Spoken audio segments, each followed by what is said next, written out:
Portugal, the first largest maritime power of Europe, whose culture diffused along its colonies in South America, Africa, India, and even China with Macau. But for today, we're only going to focus on Brazil, Angola, and Mozambique.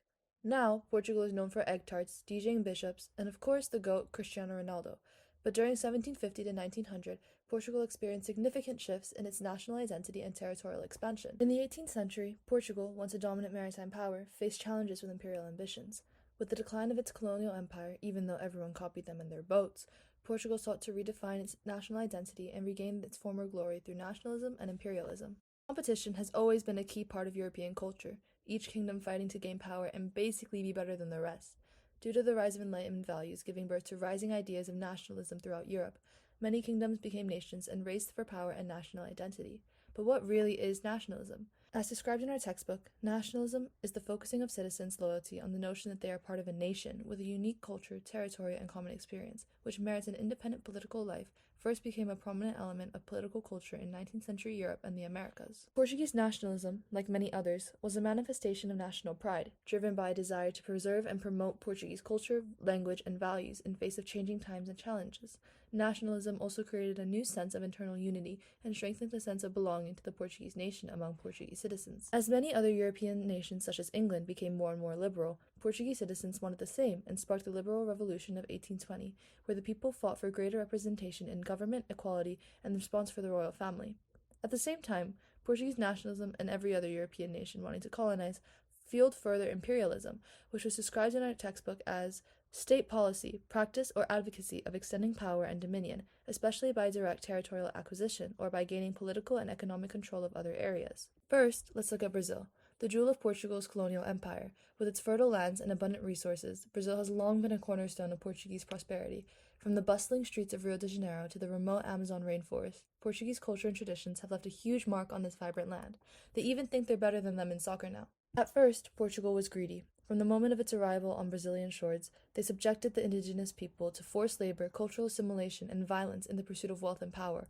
Awkward, but surprisingly that's not why Brazil left them. Thanks to the Napoleonic Wars, Francis Insane, Prince Regent Dom João, not this João, but this João, fled Lisbon to Brazil and established a Portuguese court in Rio de Janeiro, sparking Brazil with a burgeoning sense of identity and economic growth, fueled by newfound freedoms and international trade. This led to massive political and cultural change in Brazil, as described in this source. This transfer heralded a major turning point for the colony of Brazil, which was elevated to the state of Brazil in 1808 and transformed into the center of the Portuguese Empire with the royal family ruling from Rio de Janeiro. After the French defeat in 1815, many Portuguese citizens called for João to return to Portugal, but João preferred to remain in Brazil. Since some deemed it inappropriate for the royal family to reign from a colony, João decided to establish a new state and in a unique arrangement elevated Brazil to the status equal to the status of Portugal itself. Meanwhile, in Portugal, liberal movements were gaining momentum, demanding greater autonomy and political representation. In 1820, the liberal revolution erupted in Portugal, demanding the return of the royal family and the establishment of a constitutional monarchy. These movements spread to Brazil, leading for calls of similar reforms, setting the stage for the conflict between colonial authorities and newfound nationalist sentiment. Because of these political tensions, back in Portugal, Dom João came back, and his son, Dom Pedro, was instated as regent of Brazil. As tensions between Brazilian and Portuguese authorities escalated, Dom Pedro faced pressure to return to Portugal and uphold Portuguese interests. However, he thought he was him or something, so on September 7, 1822, he instead declared Brazil's independence from Portugal, famously saying, "Independencia ou morte." In comparison, our other favorite colony, Angola, stuck with us all the way into 1975, and thankfully that isn't in the time frame given to us by Mr. Brooks. However, we can still discuss Portuguese nationalism and imperialism in the West African state. Angola was valued for its natural resources, particularly minerals such as diamonds and copper, as well for its strategic location as a hub for the transatlantic slave trade. Portuguese control over Angola was established through a network of forts and trading posts along its coast. Unfortunately, a pattern of exploitation similar to Brazil unfolded. The Portuguese exploited the land's resources and enslaved its people, subjecting them to harsh labor conditions and cultural erasure. Their pursuit of profit came at the expense of the Angolan people's dignity and autonomy.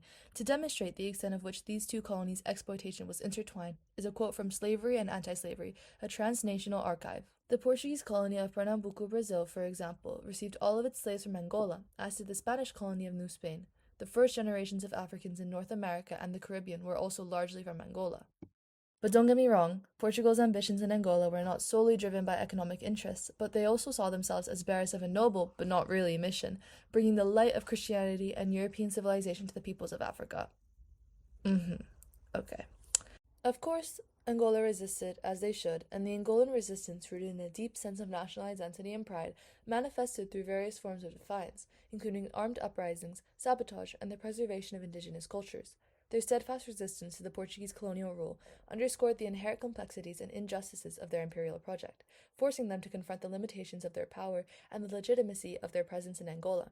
Yet, despite facing such a formidable opposition, Portugal persisted in its endeavors to maintain control over Angola. The last of our top three colonies is Mozambique. Similarly to Angola, imperialism guided Portugal's endeavors in Mozambique as they sought to harness the rich resources and strategic relocation to further their economic and political interests. The establishment of trading posts and forts along the coast facilitated the extraction of valuable commodities, while the slave trade provided labor for its colonies across the Atlantic. Simultaneously, nationalism infused their interactions with Mozambique, as the Portuguese aimed to spread their culture, language, and religion into its diverse populace. Through missionary effects and cultural assimilation, Portugal sought to integrate Mozambique into a broader extension of the Portuguese nation, forging a shared sense of identity and belonging.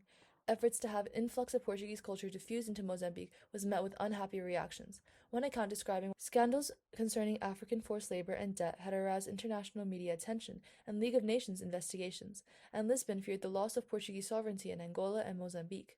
To these mounting fears was added the wretched reputations of the foreign-controlled charter companies in Mozambique. On another note, under its governance, Mozambique witnessed the construction of infrastructure and administrative systems that reflected its commitment to modernize and progress. While these efforts aimed to improve the lives of citizens of Mozambique, they also reinforced its imperial authority and control over the territory.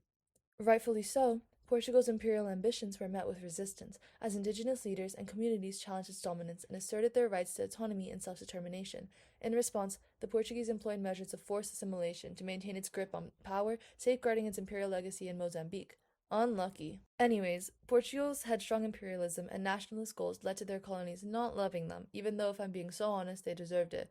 But to summarize the response from its colonies to how nationalism fueled its imperialism is a few words from Dom Pedro himself.